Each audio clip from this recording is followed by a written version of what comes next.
Hey, friend, hey, my name is Martina Lindo, a multi-passionate creative who is convinced we can all live the life of our dreams.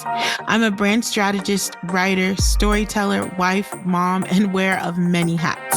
And I believe everyone is uniquely positioned to use their voice to impact the world, no matter how big or small. And I'm challenging you to stop playing small and bet on yourself. Think of this podcast as being one of those deep and refreshing conversations you have with your best friend. You know, the one all about the things you wish you could do, but not knowing where or how to start, where you imagine achieving your wildest dreams and desires without ever compromising joy. If there's something that will help you build a life you love, we're talking about it on this show. Welcome to Creatives in Bloom. It's time to explore your creativity, discover your passion, pursue your purpose as a creative in bloom. Hello, friends, and welcome back to another episode of Creatives in Bloom. My name is Martina Lindo, and I am so excited to be here today. Let me tell y'all something.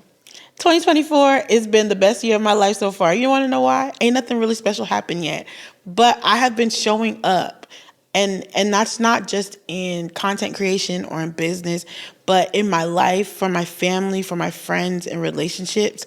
And showing up this year already feels so different. It feels rooted in so much intentionality, and it feels rooted in purpose. And so I'm excited about being on this journey with y'all.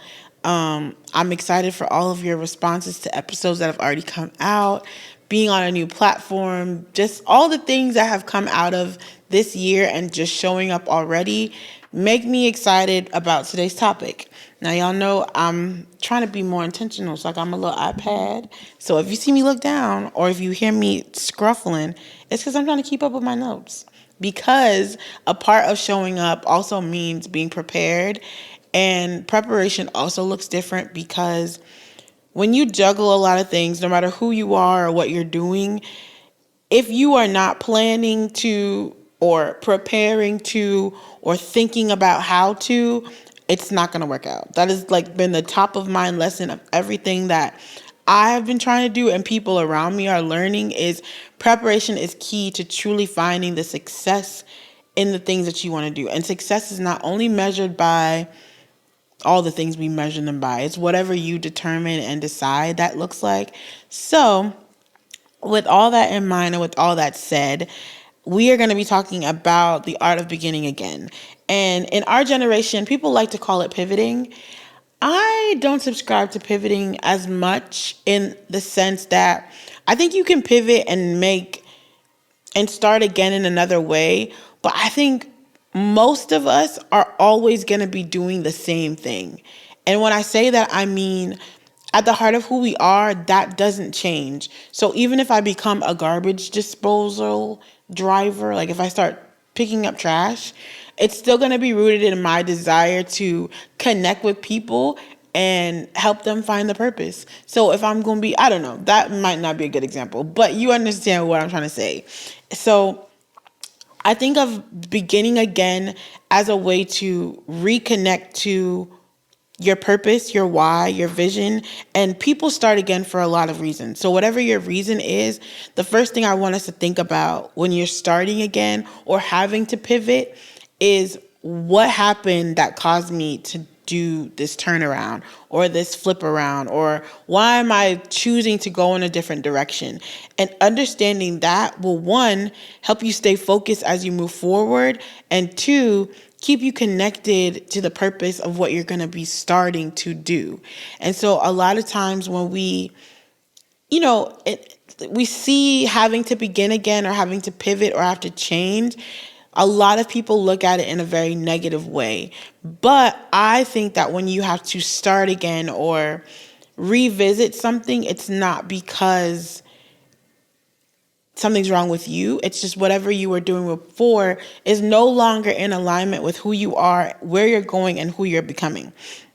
So I want to start with my ever famous story about my own starting again. When I was in college, well, I guess it did go back to high school, but when I was in college, I was studying to be a lawyer. I went to my undergrad. I got my bachelor's in English. And I always, like, as I was growing up, my dad was always like, oh, you guys, she talks a lot. She's going to be a lawyer. And I'm Jamaican. So in our culture, it's either a lawyer, a doctor, an engineer, or a nurse. Anything that's very technical or that's going to help you make money, like very practical type of jobs, right? And so any child that talks a lot, they automatically get dubbed as they're going to be a lawyer. So I grew up my whole life thinking that's what I was going to do. So I found all the best law schools, all the things you needed to do. While I was in college, I was preparing for the LSAT. Like, I was really on the path. Even though, meanwhile, all of my extracurriculars up until that moment in life, in high school, I was in band for all 4 years. I was also in chorus. I was also in musical theater. My desire deep down in my heart, I wanted to be on Broadway. When it was time for me to apply for college, I secretly applied to NYU. And I'll share this story another time. I found out some devastating news about my life and my family, and I decided not to even try to apply. So I didn't even, like, I got an audition to go to NYU and I didn't show up. And that was the first time that I think I stuck the stake in the ground for choosing a practical route in life. A lot of us do it, right? And so actually, no, I'm gonna give context to that choice. So my family immigrated to the U.S. when I was 5 years old, and if you're not familiar with the immigration process, depending on who you are, who you know, your timeline can take 5 years or it can take 20 years. And so my parents brought us here, myself and my sister. Well, she stayed back at first. A lot that also happens a lot, where families kind of separate for a little while in order to, you know, move forward in getting the process started. So my dad and my mom move us here. I'm 5 years old, and now we live in America, right? And so fast forward to senior year of my high school, or senior year in high school, I'm applying to college, and I'm filling out this paperwork, and it's just like, oh, what's your social security number? So me now, I'm like, oh, okay, 17 years old. I've actually never had to use my social security number. So I go to my parents, I'm like, hey, I need my social security number to apply for college. And so my parents, they look devastated. And I'm like, what is going on? So my mom and my dad, they sit me down and they explained to me that we are not American citizens, that we're also in process of becoming green card holders. And I'm like, what's a green card? Like, what is that?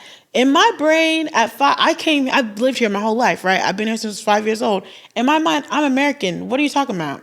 Yeah, I came from Jamaica, but the way that I process my experience and who I am, it's always been in America. Grew up in Florida, then moved to Atlanta. That's later. But so they're telling me, like, we've been working on getting our paperwork and our documentation, but you just don't have a social security number. And so I say to them, so what does that mean? And they're like, well, you just got to move by faith and fill out these applications. But until you get that, technically, you're not even supposed to go to college. So I'm sitting there like, oh, okay. It was very devastating. And devastating not in the sense of, this is never going to happen for me, or I'll never get to go to college now. But you work so hard to get something, and when you do all the right things, right? When you make all the right choices, and I got good grades, I was super involved. Like, I did the things to check all the boxes to make myself a star student, a qualified applicant, the right choice. And then now I don't even know if I can even go, if that's going to even be an option for me. So in my brain, I'm already thinking about, okay, so now what do I do? How do you even pivot from this? How do you actually begin again? And so, walking by faith, trusting God, like I've always done in life, I say, you know what, baby, I'm going to go ahead and apply to go to college. So I did that. And and one day, actually, I'll give a full episode to that moment in my life. But for today, I decided I was going to start again and just figure out where to go from here. And so I started researching what are options for students who don't have a social security number. And I figured out that it's either you go back to your country and, apply to be an international student, or I walk by faith and hopefully something happens and I can get in. So I applied to all these schools and I did not get in to any schools for a long time. And I was like, wow, this is really happening to me. Like, I'm not going to get to go to college. And by the grace of God, one day I got an acceptance into the illustrious Spelman College. I don't know what happened to this day, but baby, I got in and I went. And, in my mind, like beginning again in that sense that's how I started staking the ground in terms of like always being ready to make the next move and figuring out the way, like just being resourceful and figuring out an avenue to get where I'm trying to go. And so, long story short, we get into Spelman, we get there, they're like, okay, welcome. And then a few weeks later into my semester, what office is it? Whatever the admissions office is, they reach out to my parents like, hey, we realized that on her application sheet, there was no social or green card information. Can you send that over? And so now, y'all, it's like, oh, baby, we ain't got that. So, but during this time, after having gotten into school and been through the process, my parents had finally broken through in that process. And y'all, I'm not kidding. To the date, I was like, all right, God, you see you got me this far into Spelman. Y'all, you gonna let me go home? And so I was praying and I went on fasting. I was like, God, I will fast as long as I need to till this green card comes, because they got a notice that it was coming and that it had gotten through. And y'all, the first day of that fast, I went to the mailbox and my green card was in there. And so when I always think about that story every time I start to doubt whether or not God has purpose for my life, or whether or not I'm being favored, or there's something more for me to do. And so when I think about people who go through things and when you have to start again, or when something unexpected happens that's going to throw off the plan that you had for yourself, I'm always grounded by, if it's for you, it will be for you. And so what you're responsible for in those moments of doubt, in those moments of uncertainty, is just showing up. And that's what's kept me throughout my whole life. It's just doing the thing that I know I can do, what I can control to get moving forward. And so I share all of that to say, whenever you think about being in a position where you have to start over, or where something throws you off, it's not a setback. It's just an opportunity for you to learn and for you to grow and for you to acquire a new skill set that is going to carry you over into the next part of your life.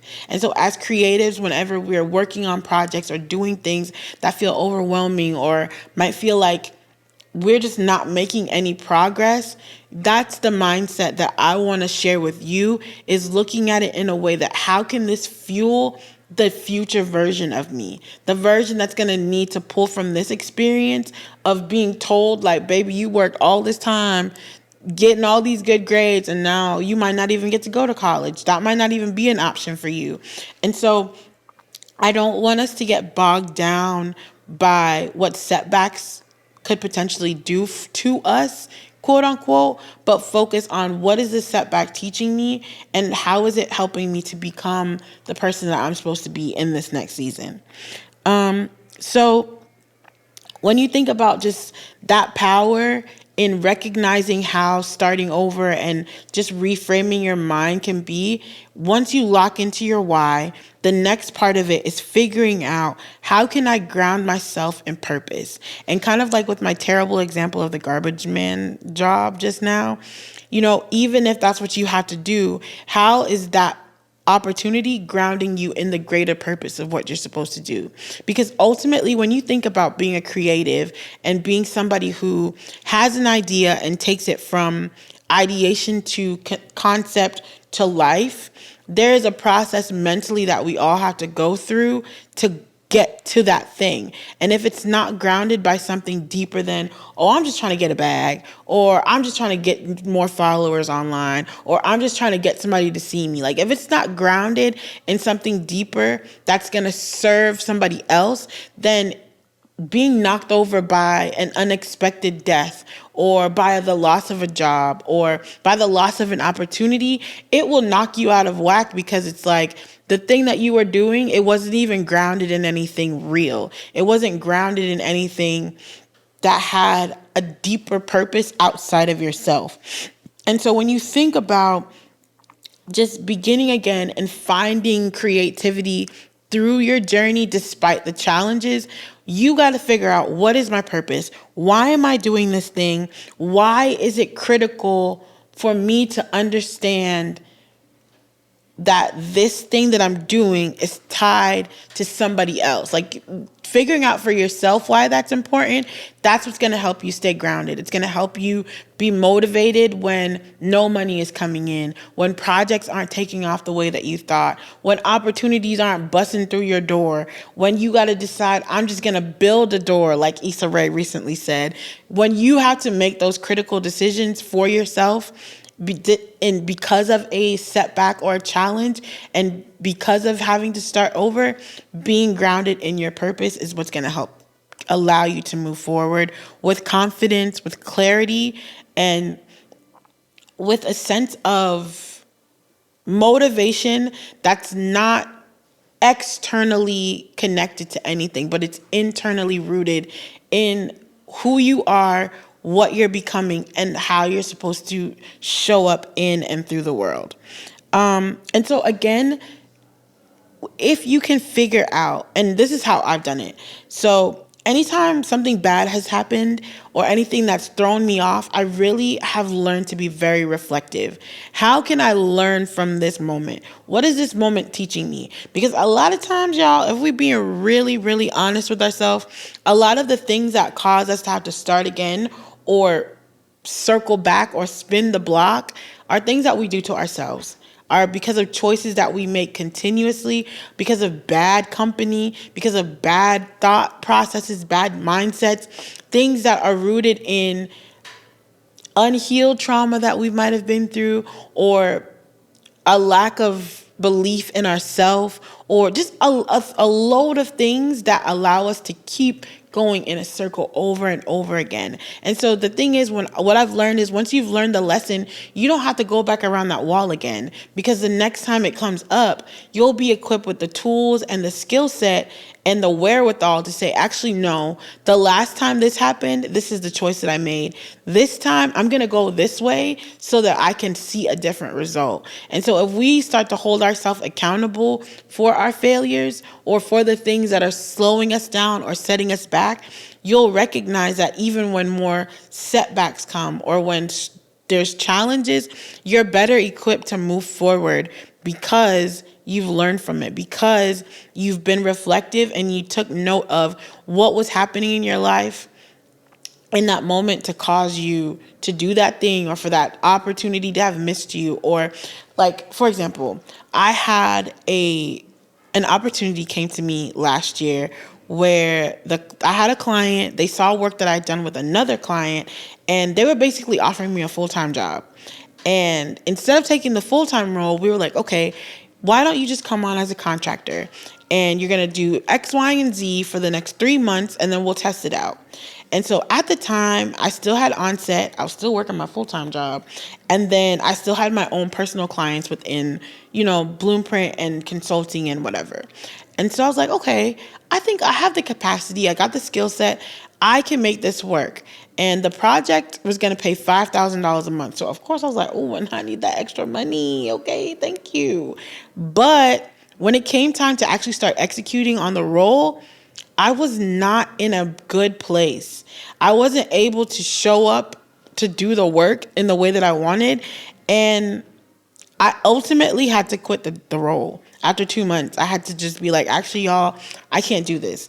And for a few weeks, I really, really struggled with myself, because I knew that if I had done the work that I know I needed to do to get organized, to make my operation more lean, to streamline my processes, I could have more than sustained the work that I was doing with them. But I just wasn't there mentally. I was overwhelmed, being overworked, but it wasn't because I didn't have the skill set or the tools or the knowledge or the expertise. It was because I just wasn't prepared. I hadn't positioned myself to be effective in the work that I was doing. And so therefore I lost the opportunity. And it's crazy because they didn't even fire me. I fired myself. And so then that's also something that for weeks I struggled with, because I was like, dang, what if I had just said, okay, let's pause for a minute. Let me get some things in order and let's keep it moving. But sometimes we take ourselves out of the game so quickly because we start to doubt ourselves, or because we recognize where our gaps are. We're like, okay, well, this is just not for me anymore. And that's often not the case. It's because there's something else you need to work on internally, but instead it's easier to blame it on external things that are happening, and we'll say, well, it's because it wasn't for me why this is not working out. But baby, it's you. You got to get you together. And that's what I did. And so when new opportunities started to come to me after that, I was in a better position to handle the workload and to manage the expectations of what was needed from each person, because I really reflected on that experience and pivoted. And I just used the word that I said I didn't like, but it works here. I pivoted. I looked at what was working, what wasn't, and really tried to get myself organized in a way that made sense. And so when you think about, how to manage beginning again practically, you got to start with, where am I and where do I want to go? And what steps do I need to take to make point A become point B? And then if that means changing some habits, creating new habits, forming new relationships, learning a new skill set, changing your mindset, going to therapy, whatever it is, because as creatives, so much of our ability to be productive is grounded in where we are mentally. And if we're not in a good place mentally, if we're struggling financially, if our relationships are all over the place, we're not going to be able to effectively produce anything. And so then we're going to keep having to begin again and pivot and start over because we're not positioning ourselves properly. And so just think through practical things that you can do within your own life, within whatever is happening, so that when you have to start again and really reconnect to your creative journey, you're able to do that in a way that's sustainable so that you don't have to go back around again. And finally, you got to live your why. This is the way that you sustain your new begin again after you have examined yourself, been reflective, thought through all the things, connected with people who can help you grow. And if you know why you're doing what you're doing, it's going to be easier to stand on it. It's going to be easier to continue to be motivated and disciplined to show up even when things aren't going well. And if you know why the thing is important to you, then you will show up. And I will always say this: my children, my family are my why. Because one of my friends said to me the other day, she was like, wow, you really got somebody coming to you every day talking about, mommy, I'm hungry. Yes, I have somebody who depends on me to feed them, to keep them clothed, to keep them under a roof. And if I start to slack, if I start to lack in that area, then they're not going to have what they need. And so you've got to be motivated and grounded in something greater than, oh, I got to get to the bag, or I got to get to this next thing, or I just want to see what's going to happen. Like, you have to be so committed to, why does this matter? Who is this going to impact? And when we show up in these creative projects and in things that we want to do and bring into the world and manifest to other people, it's going to be so much more powerful and impactful because it's rooted in something greater. So I hope you are ready to take on any new challenge that comes after having to begin again. Creativity is not a linear journey. It's meant to have ebbs and flows. It's meant to have hills and valleys, because that's how we learn. That's how we get grit. That's how we get character. And all of those things that we go through, they build us up. So don't look at your setbacks as failures, but look at them as a setup for a real comeback. I hope that you were inspired today and are ready to take on any new challenge that might come your way. And don't forget to continue to like, share, subscribe, send to a friend, and follow us on all the things. And I can't wait to be back again. Thank you so much.